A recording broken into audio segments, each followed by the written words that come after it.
नमस्कार, आप सभी का स्वागत है यूथ अध्ययन के चैनल पे। देखिए एक बार फिर से मैं आप सभी के बीच एचपीटेट नवंबर 2025 के लिए जीके का पार्ट 68 लेके आ चुका हूँ। पार्ट 68 का जो पहला क्वेश्चन है कि गंगा नदी को बांग्लादेश में किस नाम से पुकारा जाता है। तो अगर बात करें गंगा नदी की, तो गंगा नदी को बांग्लादेश में पद्मा के नाम से पुकारा जाता है। ऑप्शन नंबर सी यहाँ पे बिल्कुल सही हो जाएगा। देखिए, गंगा का नाम बांग्लादेश में चेंज होकर पद्मा हो जाता है। उसी प्रकार एक दूसरी नदी है जिस नदी का नाम है ब्रह्मपुत्र। ब्रह्मपुत्र का नदी का नाम भी बांग्लादेश में चेंज होकर क्या हो जाता है, जमुना हो जाता है। इस बात को आपने डिटेल से याद रखना। तो ब्रह्मपुत्र नदी का नाम जमुना हो जाता है। और अगर बात करें गंगा की, तो गंगा का पद्मा हो जाता है। आज गंगा की बात करते हैं। गंगा की बात करें तो गंगा भारत की सबसे लंबी नदी है। सर लंबी है तो कितनी लंबी है? तो गंगा की बात करें तो गंगा 25 किलोमीटर है। इस बात को आपने डिटेल से याद रखना। अगर आप एचपीटेट नवंबर की तैयारी कर रहे हो और हमारे साथ जुड़ना चाहते हो तो जुड़िए। मात्र और मात्र 499 रुपीज़ में हम देंगे आपको 499 में लाइव प्लस रिकॉर्डेड क्लासेस, वो क्लासेस जहाँ पे आपको मिलने वाली है।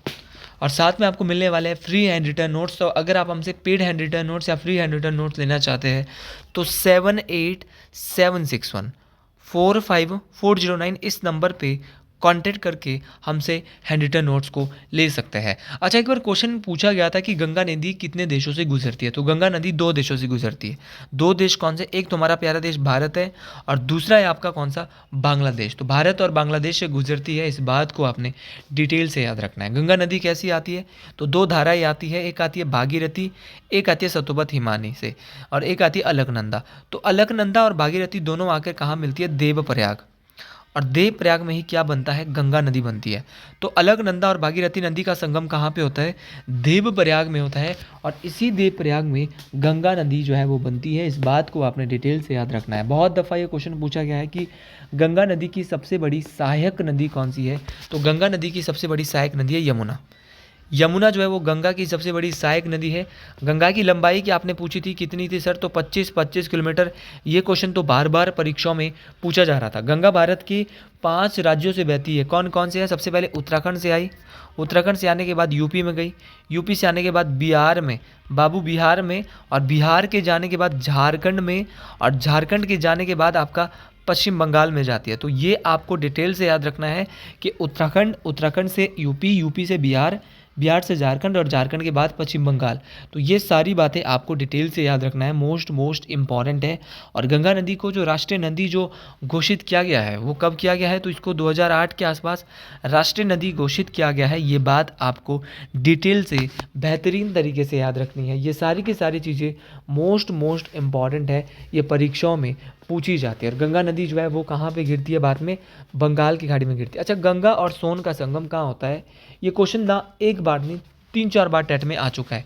तो गंगा नदी और सोन नदी का संगम जो होता है वो कहाँ पे होता है? पटना, पटलिपुत्रम में होता है। तो गंगा और सोन का संगम कहाँ होता है? पटना में होता है। उसी प्रकार बहुत दफ़ा क्वेश्चन पूछा जाता है कि जमुना और पद्मा जब दोनों मिलती है तो क्या किसका निर्माण करती है? तो जमुना और पद्मा मिलकर क्या बनती है? मेघना नदी। क्या बनाती है?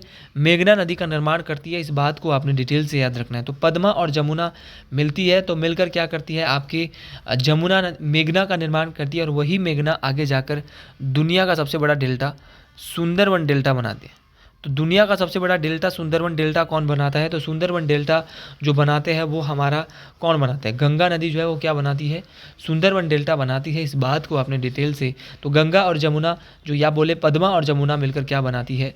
आपका मेघना बनाती है। और वही मेघना आगे जाकर क्या बनाती है? विश्व का सबसे बड़ा डेल्टा सुंदरवन डेल्टा। अगला क्वेश्चन है, which type of soil is found in maximum area of India. तो भारत में किस मिट्टी का सर्वाधिक क्षेत्रफल है? तो भारत में जो जलोढ़ मिट्टी है इस मिट्टी का सर्वाधिक क्षेत्रफल है। इस बात को आपने डिटेल से याद रखना है। एक बार क्वेश्चन परीक्षा में पूछा गया था कि भारत की वो कौन सी मिट्टी है जो नदियों द्वारा जो है वो मैदानी क्षेत्रों में बिछा दी जाती है। तो नदियों द्वारा लाई जाती है पहाड़ी क्षेत्रों से। और आपकी कहाँ पर? पहाड़ी क्षेत्रों में जो है वो पहाड़ी क्षेत्रों से जो है वो सीधी ले जाके कहाँ पे ले जाई जाती है? आपके प्लेन एरिया में ले जाई जाती है। तो वो आपकी एलुवियल सॉइल, जलोढ़ मिट्टी। जलोढ़ मिट्टी की बात करूँ तो ये दो प्रकार की होती है, एक होती है खादर, एक होती है भांगर। तो भांगर और खादर दोनों की दोनों किसकी जो है वो ये है आपके जलोढ़ मिट्टी के उदाहरण हैं। ये भी आपको ज़रूर याद रखना है, बेहतरीन तरीके से याद रखना है। तो जलोढ़ मिट्टी और आपकी कौन सी मिट्टी, आपकी दोनों दूसरी जो है वो कौन सी आपकी एक है जलोढ़, कौन सी मिट्टी है, भांगर मिट्टी। तो जलोढ़, भांगर और खादर दोनों याद रखना है। खादर जो है वो नई जलोढ़ होती है। तो नई जलोढ़ मिट्टी को क्या कहा जाता है, तो नई जलोढ़ मिट्टी को कहा जाता है आपका खादर, और पुरानी जलोढ़ को कहा जाता है बांगर। तो पुरानी जलोढ़ मिट्टी को क्या है, बांगर कहा जाता है। ये बात आपको डिटेल से बेहतरीन तरीके से याद रखनी है। ये बात मोस्ट इंपॉर्टेंट है, परीक्षाओं में काम आने वाली है। तो इन बातों को आप ज़रूर परीक्षाओं के लिए याद रखिए। यहाँ से आपके नंबर पक्के बनने वाले हैं और बेहतरीन तरीके से आपके नंबर यहाँ से पक्के बनने वाले हैं। तो चलिए अगले क्वेश्चन की ओर चलते हैं। अच्छा, एक क्वेश्चन और आता है कि कपास की फसल के लिए किस मिट्टी का उपयोग किया जाता है। तो कपास की फसल के लिए काली मिट्टी का प्रयोग किया जाता है, ब्लैक सॉइल का प्रयोग किया जाता है। इस बात को आपने डिटेल से याद रखना है। तो काली मिट्टी कपास की फसल के लिए उपजाऊ मानी जाती है, ये बात भी आपको डिटेल से याद रखनी है। तो अगला क्वेश्चन है कि जो काली मिट्टी है वो सबसे ज़्यादा महाराष्ट्र में कहाँ पे पाई जाती है। काली मिट्टी की बात करूँ उसके बाद ये मध्य प्रदेश में पाई जाती है, गुजरात में भी पाई जाती है। और काली मिट्टी को ना एक अन्य नाम है इसका रेगूर मिट्टी, रेगूर मिट्टी या इसको कपासी मिट्टी भी कहते हैं। तो रेगूर मिट्टी या कपासी मिट्टी किसका नाम है, तो ये काली मिट्टी का नाम है। ये बात आपको डिटेल से याद रखना है। और अगर बात करूँ एलुवियल सॉइल की, जलोढ़ मिट्टी की, तो इसका एक नाम हो रहा है दोमट मिट्टी। तो दोमट मिट्टी इसको कहा जाता है। ये बात आपको ज़रूर याद रखना है, मोस्ट इंपॉर्टेंट है। ठीक है, ये सारी की सारी बातें मोस्ट इंपॉर्टेंट है। और खादर और बांगर आपको याद रखना है। खादर होती है नवीन जलोढ़ मिट्टी, नई जलोढ़ मिट्टी, और बांगर होती है पुरानी जलोढ़ मिट्टी। अगला क्वेश्चन है कि गंगा 101 और रंजीत दक्कन किसकी उपज है। तो गंगा 101 और रंजीत जो आपकी उपज है, ये जो आपकी फसलें हैं वो किसकी है, तो ये आपकी मक्का की है। तो ये सारी की सारी मक्का की फसलें हैं, मोस्ट इंपॉर्टेंट है, परीक्षाओं में ये पूछा जाता है। और मक्का जो है वो किस की फसल है, तो आपको याद रखना है मक्का जो है आपकी फसलें जो है वो आपकी खरीफ की फसल है।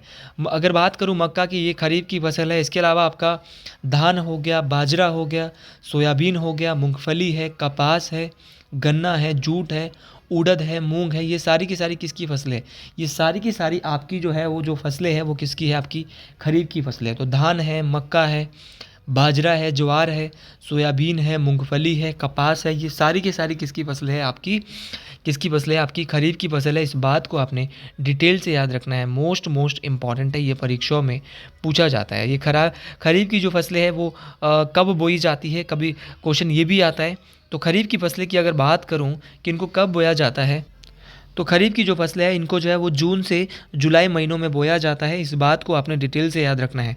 और इनकी जो कटाई होती है वो सितंबर और अक्टूबर में होती है। ये भी आपको ज़रूर याद रखना है। एक बार पुनः मैं आपको बोलता हूँ, मक्का, धान, ज्वार, बाजरा, सोयाबीन, कपास, ये सारी की सारी किसकी फसलें हैं, आपकी किसकी फसलें हैं, आपकी खरीफ की है।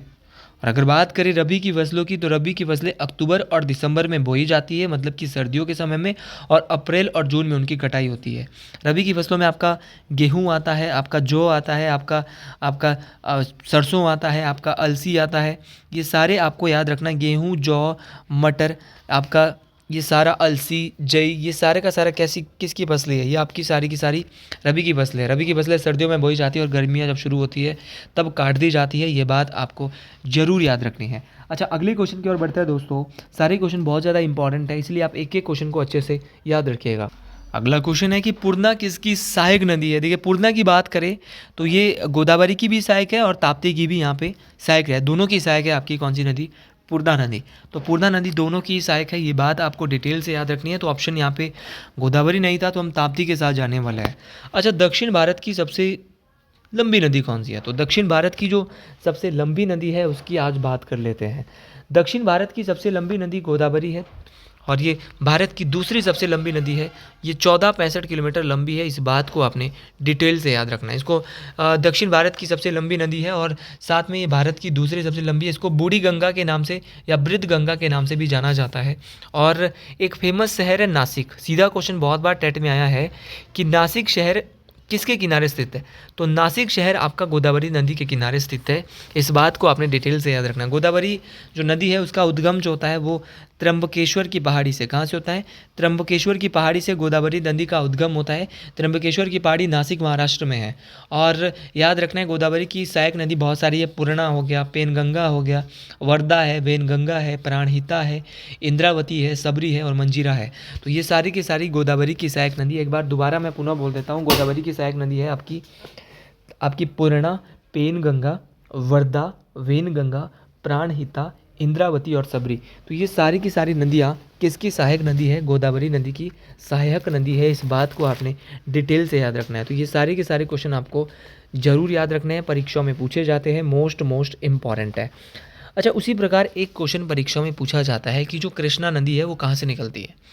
देखिए, अगर बात करें कृष्णा की, तो कृष्णा नदी जो है वो आपकी महाबलेश्वर की पहाड़ी पश्चिमी घाट से निकलती है। मोस्ट इम्पॉर्टेंट है, परीक्षाओं में पूछा जाता है। तो ये कृष्णा आपको ज़रूर याद रखनी है। अच्छा दोस्तों, ऑप्शन में दिया है नर्मदा। सर, नर्मदा भारत की कैसी नदी है? क्या आप नर्मदा के बारे में जानते हो, या नर्मदा से क्या क्वेश्चन परीक्षाओं में पूछा जाता है? तो नर्मदा की बात करें तो नर्मदा मोस्ट इम्पॉर्टेंट है, नर्मदा से परीक्षाओं में क्वेश्चन पूछे जाते हैं। अच्छा, बात करते हैं यार नर्मदा की। ऑप्शन में दिया हुआ है तो क्यों ना इसको देखा जाए।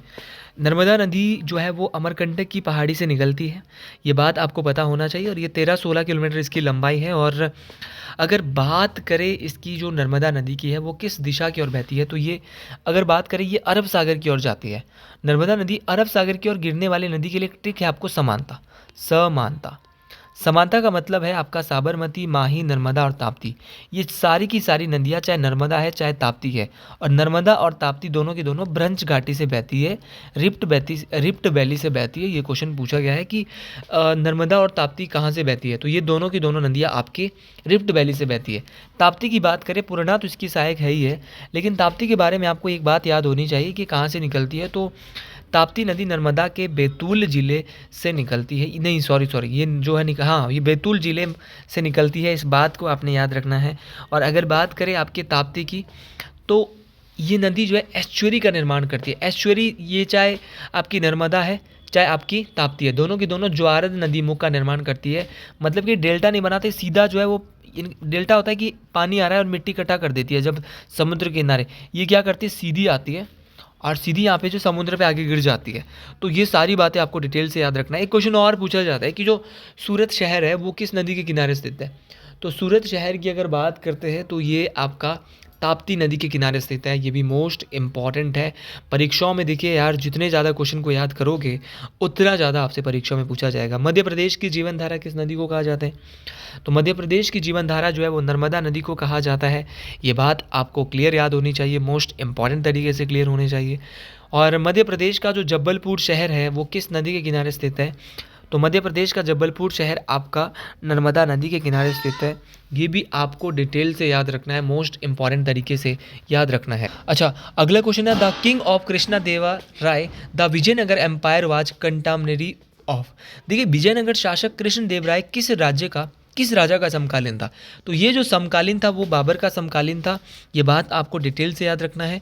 अच्छा, विजयनगर साम्राज्य की अगर मैं बात करता हूँ तो विजयनगर साम्राज्य की जो स्थापना है वो 1336 में 2 भाइयों के द्वारा की गई थी, और उन 2 भाइयों के नाम थे हरिहर एवं बुक्का। तो हरिहर एवं बुक्का राय प्रथम नामक 2 भाइयों ने जो है वो आपकी स्थापना की थी। किसकी? विजयनगर साम्राज्य की। ये बात आपको डिटेल से याद रखना है, मोस्ट इम्पॉर्टेंट है। तुंगभद्रा नदी के किनारे जो इन्होंने विजयनगर शहर की भी स्थापना की थी, और ये जो है विजयनगर साम्राज्य की भी स्थापना की थी। मोस्ट इम्पॉर्टेंट है। अच्छा, बात करें यार कृष्ण देव राय की। इनका शासनकाल था 1509 से 1529, और इन्होंने जो है अपने बड़े भाई वीर सिंह नरसिंह की मृत्यु के बाद जो है कृष्ण देव राय जो है वो अपने सिंहासन पर बैठते हैं। मोस्ट इम्पॉर्टेंट है और ये परीक्षा में पूछा जाता है। और जो है बाबर ने अपनी आत्मकथा में जो है भारत का उन्हें सबसे शक्तिशाली शासक जो है वो कृष्ण देव राय को कहा है। ये बात मोस्ट इम्पॉर्टेंट है, परीक्षाओं में पूछा जाता है। तो कृष्ण देव राय का नाम आपको जरूर याद रखना है। किस वंश के थे? विजयनगर साम्राज्य के थे। ये भी इम्पॉर्टेंट क्वेश्चन है। चलिए जी अगले क्वेश्चन की ओर। अगला क्वेश्चन है कि सत्यशोधक समाज की स्थापना किसके द्वारा की गई? तो सत्यशोधक समाज की स्थापना ज्योतिबा फुले के द्वारा की गई। ऑप्शन ए के साथ बिल्कुल जाने वाला है। अच्छा, क्वेश्चन पूछेगा कि कब की गई, तो बोलेंगे 1873 में की गई। उसी प्रकार अगर बात करें यहाँ पर बहुत सारे नाम ऑप्शन में दिया है। राजा राम मोहन राय ने क्या किया था। तो राजा राम मोहन राय की अगर बात करें तो इनके द्वारा क्या किया गया था, तो राजा राम मोहन राय के द्वारा यहाँ पे ब्रह्मा समाज की स्थापना 1828 में की गई थी। इनके द्वारा ही यहाँ पे जो है वो अ, किसकी स्थापना की जाती है, मोस्ट इंपॉर्टेंट है, आत्मीय सभा की स्थापना की जाती है। आत्मीय सभा की स्थापना राजा राम मोहन राय ने कब की, 1815 में की। वेदांत कॉलेज की कब की, 1815 में, 1825 में की। तो तीन बातें आपको याद रखना है, ब्रह्मा समाज, आत्मीय सभा और वेदांत कॉलेज, तीनों की स्थापना राजा राम मोहन राय ने। ब्रह्मा समाज की 1828 में राजा राम मोहन राय ने की। आपका 1815 में आत्मीय सभा की राजा राम मोहन राय ने की, और वेदांत कॉलेज की भी राजा राम मोहन राय ने 1825 में की। इस बात को आपने डिटेल से बेहतर तरीके से याद रखना है। तो ये सारी बातें बहुत इंपॉर्टेंट है, परीक्षाओं में कभी भी पूछी जा सकती है। अच्छा, और यहाँ से क्या क्या क्वेश्चन यहाँ से बनते हैं, जैसे कि आपका क्वेश्चन पूछता है कि आर्य समाज की स्थापना किसने की। तो आर्य समाज की स्थापना 1875 में स्वामी दयानंद सरस्वती के द्वारा की गई। और उसी प्रकार रामकृष्ण मिशन की स्थापना स्वामी विवेकानंद ने 1897 में की, ये भी आपको जरूर याद रखना है। अच्छा, आपका वेद समाज, वेद समाज की स्थापना आचार्य केशव चंद्र सेन के द्वारा की गई। आपका एक क्वेश्चन बहुत आता है टेट परीक्षाओं में, स्वराज पार्टी।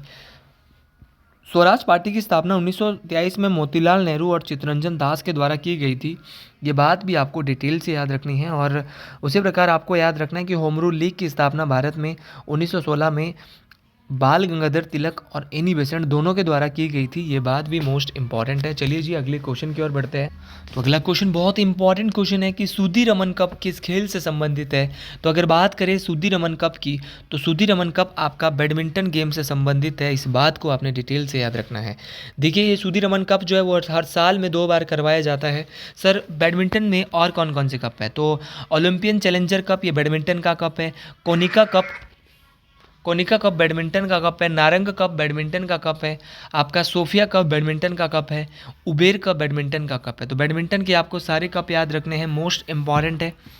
भाई आपको फुटबॉल से याद रखना है संतोष ट्रॉफी, बहुत बार फुटबॉल से पूछा जाता है। बिल्ड कप आपका फुटबॉल से पूछा जाता है। फीफा वर्ल्ड कप आपका सुब्रतो मुखर्जी ट्रॉफी, आपका बिल्ड कप बहुत इंपॉर्टेंट है। रोबर्ट्स कप, डूरंड कप, ये सारे के सारे फुटबॉल से संबंधित है। तो Santosh trophy, Durand cup, Roberts cup, Begum Hazrat Mahal cup, build cup, ये सारे के सारे फुटबॉल से संबंधित है। इस बात को आपने डिटेल से बेहतरीन तरीके से याद रखना है। तो दोस्तों आपको ये क्लियर होना चाहिए। क्रिकेट की बात करो तो क्रिकेट से संबंधित है Ranji trophy, Duleep trophy, Irani trophy, Deodhar trophy, CK Naidu trophy, ये सारी की सारी आपको क्रिकेट की भी याद रखनी है। तो चलिए दोस्तों अगले क्वेश्चन की ओर बढ़ते हैं। तो ये क्वेश्चन बहुत इंपॉर्टेंट है। Which great nationalist leader which associated with the newspaper.